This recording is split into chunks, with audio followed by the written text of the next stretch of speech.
Welcome to Zero. I'm Akshat Rathi. This week, how Argentina got money for renewables.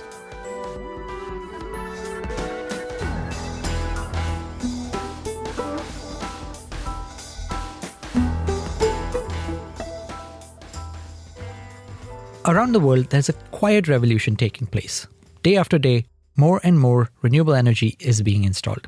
And yes, it's happening in the US too.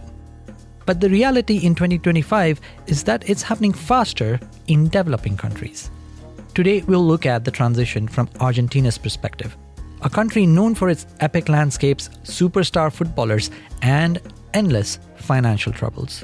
Argentina's central bank has raised the country's interest rate to 60%. President Trump welcoming his political ally, Argentina's President Javier Milei, to the White House to announce a $20 billion bailout for his country. It's going to be the biggest ever bailout that the IMF has ever issued, in fact. Argentina is to receive an extra $7 billion on top of the $50 billion that it agreed in June. Still, over the past decade, Argentina has undergone a remarkable clean energy transformation, going from practically zero in 2015 to almost 18% of its electricity coming from renewables now. In doing so, Argentina has overcome a challenge faced by many countries that are considered practically uninvestable by major financial institutions. How did this happen?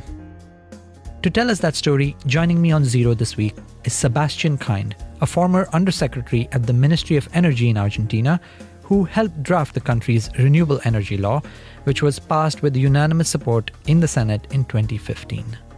Since then, he has gone on to found an organization called RELP that helps advise governments around the world on expanding their renewable energy sector.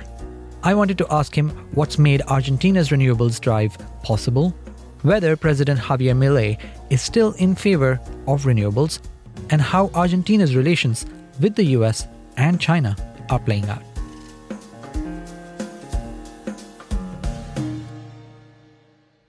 Welcome to the show, Sebastian. Thank you very much, Akshat. Thanks for having me. So before we talk about clean energy in Argentina and your work there, I'd like to go back a century. Argentina used to be among the top 10 countries in per capita income at the start of the 20th century, richer than Italy, than Japan, than even Argentina's colonial master, Spain. Now it ranks 70th in the world in terms of GDP per capita. What happened to Argentina? Wow, that's an amazing question. I mean, for the audience to understand, Argentina is a country almost big as India, with only 45 million inhabitants.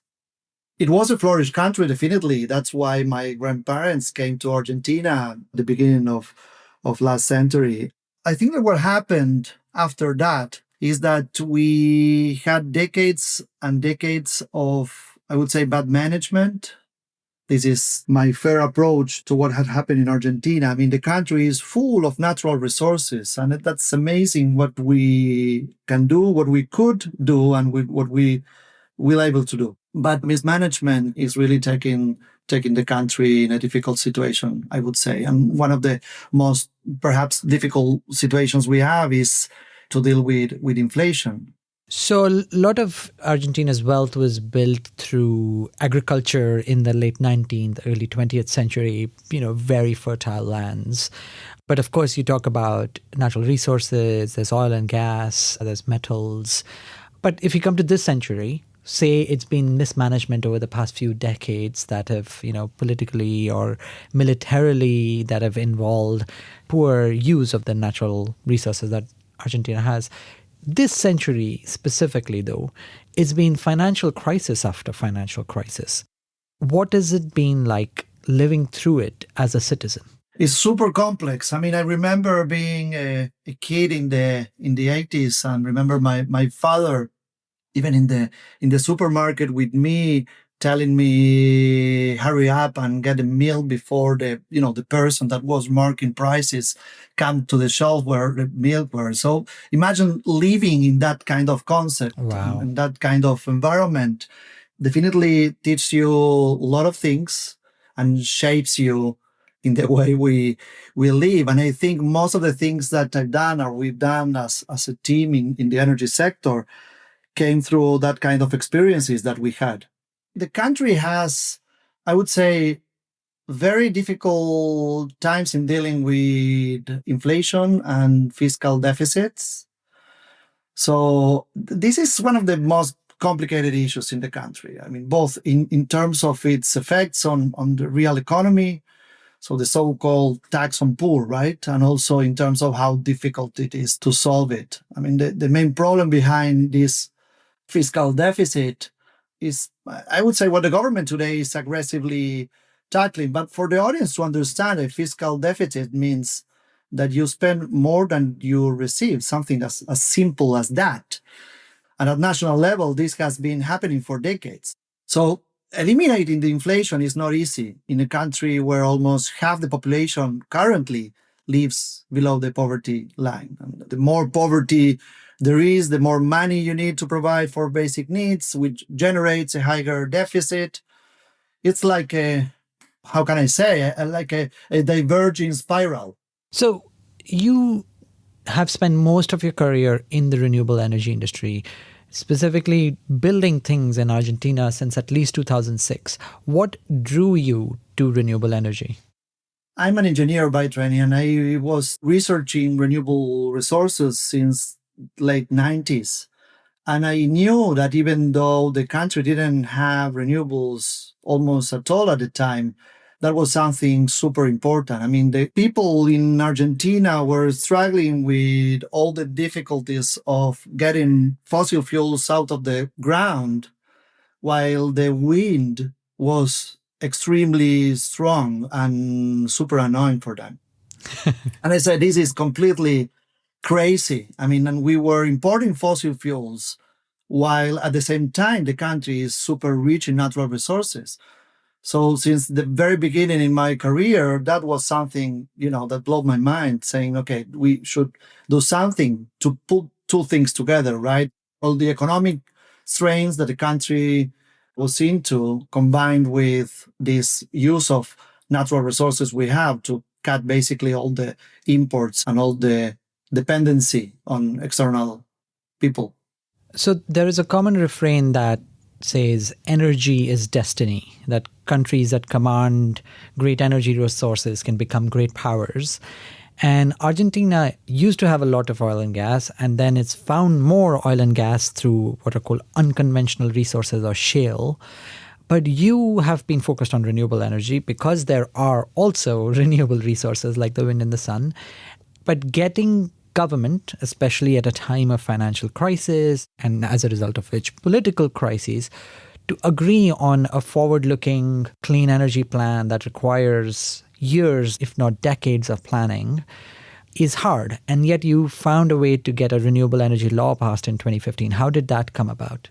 The benefit is so clear. Actually, imagine that when you build, as a nation, you have the chance to build your power system. You say, okay, we can go to build fossil fuel power plants or combined cycles or whatever in that sense. That's quite easy. You put little capital, and little means when you compare to other sources like renewables. And then you feed the machine, right? You put fossil fuel for the decades that you want to run your facility. But the point here is that you are sticking to something that you don't know. You are linked to the use of resources that you don't know the price. So those volatile prices will drive your economy for the future. Instead of that, you can use your own renewable resources. And using renewable resources means that it is true that it's capital intensive and you need to find a way to structure them in the long term. Otherwise, will not be competitive. But once you can do it, you resolve many things at once. And so you work on this renewable energy law, which has received support from all political parties. It becomes law in 2015. And yet that in itself is still not enough to actually start building renewables. You needed other financial tools. Why was that the case? Because imagine is that if together in this conversation we say we want to go to the moon, I mean, that's not enough. You need a rocket, right? And you need something really put in place for that trip. In this case, the law was more than just the desire, was couple of interesting things put in place. And the first and the main was the political consensus for the long term, which is not common, I would say, at all in the world, not only in Argentina. If we look at what is going on in Europe or in the States in this regard, it's pretty much the same. It's quite uncommon to have both enemies in the Congress to vote on favor for something. So when you have the basic things, which are not simple, but basic perhaps, which is not the same, in place, then you need to build the other things that the market requires for this long-term view, as we mentioned before. And this is exactly what happened after the law and not within the law. The law was good for marking the basic things, the certain things that we needed at the time, and then someone has to get the law and put it into practice. Unfortunately, or fortunately, that was me. So I suffer about my own words, but that's another story. So what were the financial tools that you had to build to actually get money to build these renewable projects?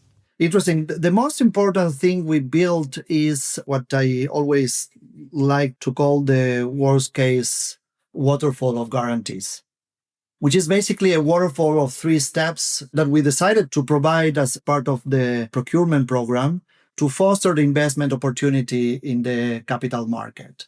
The first one was what we call the revolving energy payment guarantee, which is like a liquidity facility, or let's say money that in the case of Argentina, the government put in an account to cover the payments of the electricity in case the buyer of the electricity, that was the independent system operator in Argentina in the case, couldn't cover for whatever reason, right? So basically we said the investors that if there's any delay in payment, they can get the payment on due date anyway. Why this is important?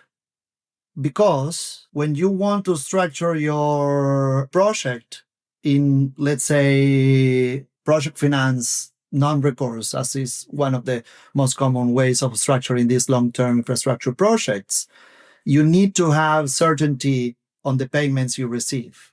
If you believe that this will not happen along the 20 years of contract you are about to sign, you will not get into that. Right. So that was the first step. We said, okay, this is good, but it's not enough, because we knew that in the past, of course, the country has many crises, as you mentioned before, and we went through different difficult situations, and investors knew that.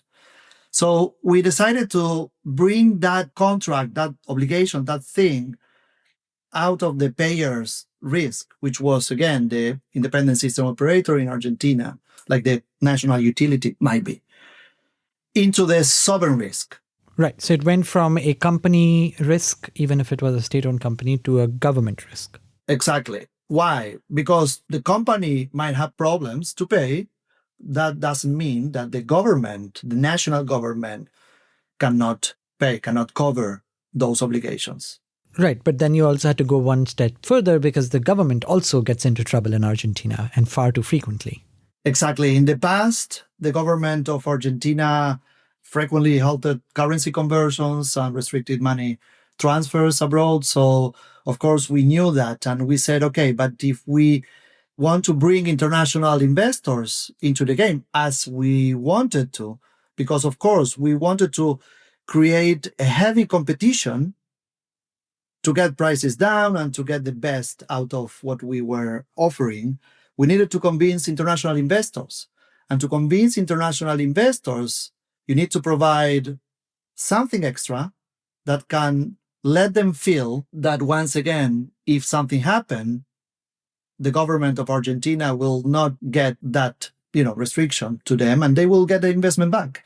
So we decided to offer a third step guarantee, is what we call the early termination payment guarantee, which is a guarantee that we structure through a negotiation that we had with the World Bank as ultimate guarantor, that offers that possibility to pay you in the currency of your choice, wherever you decide to get that non-amortized value of the asset, which is basically what the guarantee covers. Right. So there's 3 layers of guarantees that help a foreign investor feel confident to put money into Argentina, because there is a law that sets a clear target, because there is a payment guarantee at the company level, then there's a payment guarantee at the government level, and if nothing else, then there's a payment guarantee coming all the way from the World Bank. Yeah. And that results in Argentina starting to build its renewable portfolio. So before 2015, less than 2% of Argentina's power came from renewables. And then you set a target to reach 20% by 2025. Yeah. How has it worked out? Okay. This week, we reached an amazing number of over 44% of peak coverage in the country. And we are reaching the 18% average by the end of the year. So almost in line with the crazy ambitions that we set in the law 10 years ago. But at the same time, the amount of gas in the system has gone up as well? Well, Vaca Muerta is an interesting reservoir that we have, with the second largest shale gas reserve in the world and the fourth largest shale oil reserve in the world. But still, Argentina is importing fossil fuels because the capacity we have both in pipelines and the seasonality of the demand cannot be fed by our own resources. So it is true that the country has a lot of gas and a lot of oil as well. We are exporting oil for a long time. And now there are many projects to export gas in an LNG shape. So by one count, about $11 billion worth of investment has come into solar and wind projects. A lot of that investment has come from foreign investors. What type of foreign investors? Wow, imagine that's a lot of money. So we have different kind of banks all over Europe, the States, some banks in the same Latin America, some Argentinian banks as well. We have DFIs, commercial banks, multilaterals, all kind of. And in terms of the equity, we have local companies, international companies, companies from the US, companies from Spain, from Germany, from France, big ones like AES or Total in France, or, big organizations, and some, I wouldn't say small ones, because the rule was clear that you need to have certain things in place as a track record to get into this game. But $11 billion, a lot of money. So investment from all over the world. You didn't mention China, but China has had a lot of investments also in Argentina. And we know China is the largest maker of a lot of electricity generation or transmission equipment. Yeah. How big has the Chinese influence been? It was important, was not the main one in terms of direct investment as a power producer, although it was significant. And of course, the solar business is mainly supplied by China, not in Argentina, but in the world. And some of the wind turbines as well, with some important turbine manufacturers working in the country, not only supplying, but also developing renewable projects. So definitely important, but not the main one. It was quite scattered all around the world. This year, there's been another news about more financial problem that Argentina is facing. And Javier Milei, who's the president now, is being bailed out by the US. But regardless of the politics side, one thing that Scott Bessent, the Secretary of Treasury in the US, said is that they are keen on supporting Argentina to get China out. What does that mean? Well, who knows? We should ask him. I think it's quite obvious what the US is doing in the West in general terms. I mean, the presence of China in Latin America, but in the world is increasing, and there is a kind of commercial war behind. But that's in parallel to the problems that Argentina is facing today, which is this concept that we mentioned before about ending the fiscal deficit, which is the right move. I mean, though it is painful because, many people fall out of the system. It is unpopular to do it. And the situation that the government has today is that they needed someone to support them, and they found it in the US. There is an aspect of the renewable story that starts to play out in every country where a certain amount of solar and wind power is built, which is you need transmission lines to make sure it is taken to the places where it is consumed from the places where it's being generated. China has made huge investments in transmission and distribution of electricity in Brazil and Chile, Argentina's neighbors. Why has it not done so in Argentina, where there is clearly a lot of need for transmission? Okay, that's perhaps a question that has not just one answer. The main thing to understand here actually is that there's no place in the world that transmission exists for projects that does not exist. So you build transmission when you have the need, either because you have the demand that is requiring that transmission, or you have the supply that in order to be deployed, to be installed, you need, of course, wires to get the electrons out of that place and bringing those electrons into the demand. In the case of Argentina, at the time when I took office, the government, the country had enough transmission, so we didn't have to build those transmission lines. The more you fill those spaces, of course, the more you need to create more transmission. Today, we have another thing, which is batteries, which help us a lot in terms of the transmission need. I mean, the first thing you need is to use as much as you can the things you already have instead of build new infrastructure. So if you ask me, how can you deal with new transmission and why and what happened that China put money into transmission in different markets and not in Argentina? So far, we didn't need it in the last 10 years. And now is the question of, okay, how can we get more and more, not only renewables, but electrons anyway, out of the places where we produce them?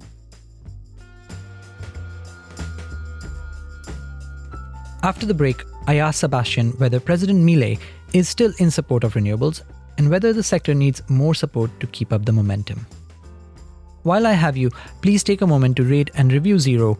It helps new listeners find the show. You can write a review on Apple Podcasts and Spotify, and we appreciate every single one. Thank you.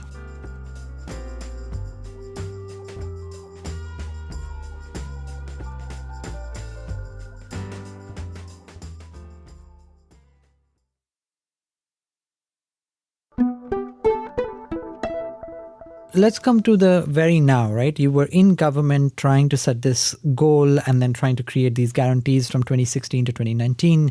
You've left government role since then. There's been a bunch of political changes in Argentina. If you look at the renewable story, post 2017, there's a rapid rise. And yes, it's reached 18% by the end of this year. Not quite 20, but close. But it has plateaued in its rise over the last few years. Do you think under Milei there is support for renewables?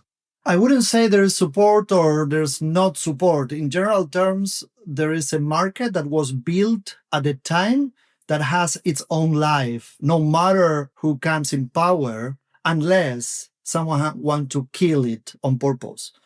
If you want to kill something, of course you can do it, but you need to, first of all, understand why. And if you want to do that, that means that if renewables become the cheapest option, you are killing the cheapest option, which is not convenient for you and your own accounts and the deficit that we were talking about.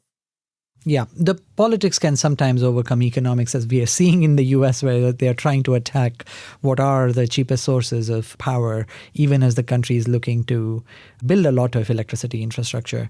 But in Argentina, the 2015 law itself is set to expire this year. And that means the legal target and the fiscal protections that you built, those might go away. There are conversations about extending the law. Well, those things will not go away because there are two things that we built here years ago. One is what we call the purchases of the national state, which was the Renovar program. And the other one was what we call the corporate PPA, the corporate power purchase agreements between large consumers and free producers in the market. That channel is a super free market driver that is building over a gigawatt of power every year since the beginning. And this is not because of this government or because of the previous one. It's because of the market rules that were built in that sense. But the government program also was important in getting renewables going. So what do you think happens if the government side is not renewed and there's no new target to meet renewables? How much do you think in the next 10 years, just based on private forces, could you build renewables? You got to almost 20%. Where does the next 10 years go? That's very interesting. The program from the government might not be needed if the market forces, as they are built in the corporate side, are strong enough, as they are. So, in my view, they were super needed at the beginning. And, I'm more market oriented. So I truly believe that the market can keep on doing amazing things in that second channel that already for a long time, for years, have been demonstrating being super efficient in this build. So you're making the case that, maybe government will not come through and there'll be no extension and, the government anyways and financial crises of all sorts. But that now renewable stories in sort of the private market space, there is the fact that it is cheaper to build. And so you'll get more momentum. Maybe you don't need to rely on the government for transmission lines. Maybe you can get to batteries. But if that's the case, then are you seeing a ground up desire for these products? So take the case of Pakistan, where there's been a huge boom in solar panels on rooftops in 1 year, and now they're buying batteries. In Argentina, there is almost no rooftop solar, less than 100 megawatts of distributed power production. Yeah. Why is there not been a ground up desire for this clean, cheap energy if you think markets can help? Well, there are a couple of things here. The reason why we don't have rooftop solar as other markets is because we have very cheap electricity yet, because it's subsidized. So when someone is giving something for free, which is never for free, right? I mean, we know it. There's not really clear the convenience for you to go for that. I mean, this is going out, is phasing out as the government is making huge efforts for reflecting the real prices, which brings another problem, which is now you start charging for the use of electricity that for decades nobody paid. So that's another kind of concept, I would say. But in terms of the transmission and the need for that transmission, the transmission is, of course, is something that it will be built according to the need you have. And it's a long-term infrastructure project in the same way as many others. And that's the problem we face always in emerging markets, and not only in Argentina. That to build long-term infrastructure, you need long-term rules, and the long-term investors need to feel confidence in this. It's true that government subsidies can distort markets. Sometimes they're distorting markets for the reasons government chooses to, which is to make renewable energy cheaper than it was in the past. Sometimes it does it to ensure that people have access to energy, which is what Nigeria did when it was subsidizing diesel that people used as generators to produce power. But then there are also ways in which these distortions can be fixed. And we've seen that in Nigeria when subsidies got cut for diesel, suddenly there was a boom for solar.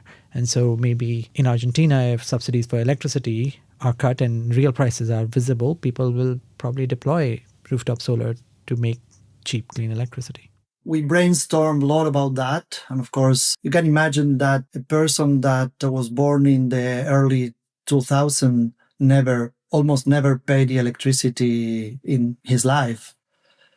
So suddenly, with a country that has 50% of the people below the line of poverty, it's not easy to say, okay, overnight, you know what, you have to pay the electricity. But electricity was like the air, right? I mean, I breathe, I don't pay for what I breathe. So that concept is something that makes you open the window when your room is warmed up rather than turn off the heater.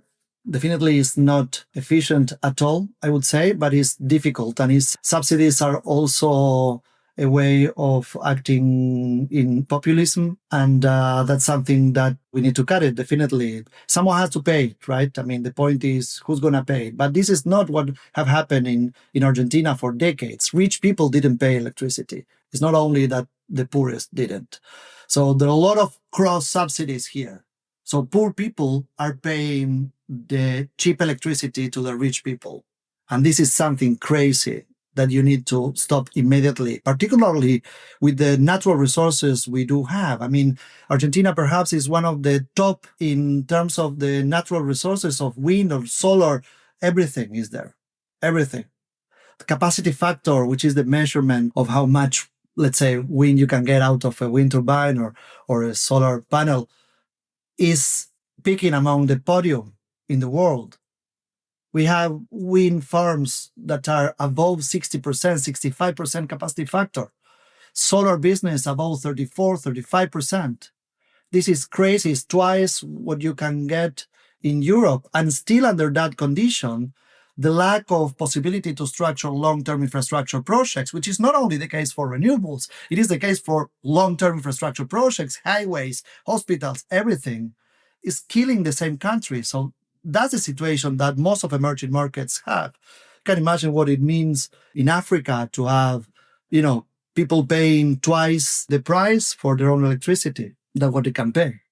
So you have, since stepping down from government role in Argentina, have founded an organization to try and create this kind of momentum for renewables in other parts of the world. Can you give examples of where you've succeeded and how? First to say is that we created RELP a few years ago, inspired by our own experience, basically to offer others what we would have loved to have when we've been in government and we didn't have.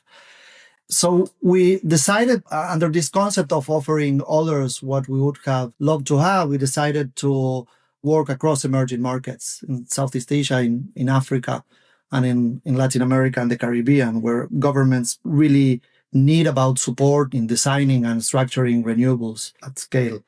We're working in the 3 regions in Southeast Asia. In Pakistan, we've done things in the Philippines. We work in West Africa, in Togo. We are dealing in cooperation agreement that hopefully will go online with Senegal, with South Africa, with Kenya. We are working in the Caribbean, in Jamaica, in Barbados. And in these last 2, we support the government directly with the design. In the case of Jamaica, the renewable energy auction was fully supported by RELP to the government. We are now working in the second round of auctions to keep on incorporating renewables and batteries as well in the country. In Barbados, we've been working together with the government, with the Ministry of the Government of Mia Mottley, to support them in the design and implementation of the batteries of the BESS auction, the first auction they ran ever. So that's the kind of things that we do. We work hands-on with the governments. So it's not copying and pasting what you did in Argentina, but sort of figuring out what is the need for that country at that point in this supply chain that you need to build of all kinds of financial tools and regulations and markets to actually implement renewable energy projects. Exactly. RELP embeds technical, policy, and financial expertise directly within national governments to design competitive auctions and to integrate the risking instruments. We bring, I would say, a distinct mindset focused on delivery and effective implementation. That concept of the hands-on. So we have people in the field, in the countries, working together with the governments to help them run the things. Thank you for sharing your story of Argentina and for the story of supporting other developing countries in getting renewable energy. Thanks for joining the show. Thank you so much, Akshat, for having me. Really, thank you very much.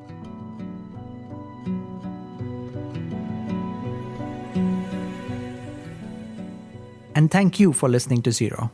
Now for the sound of the week.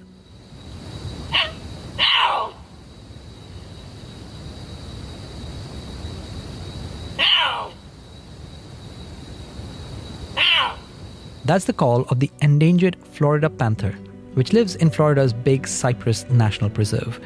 The preserve is just one of many places in the US that may lose protection as part of President Donald Trump's plan to trim the National Park Service.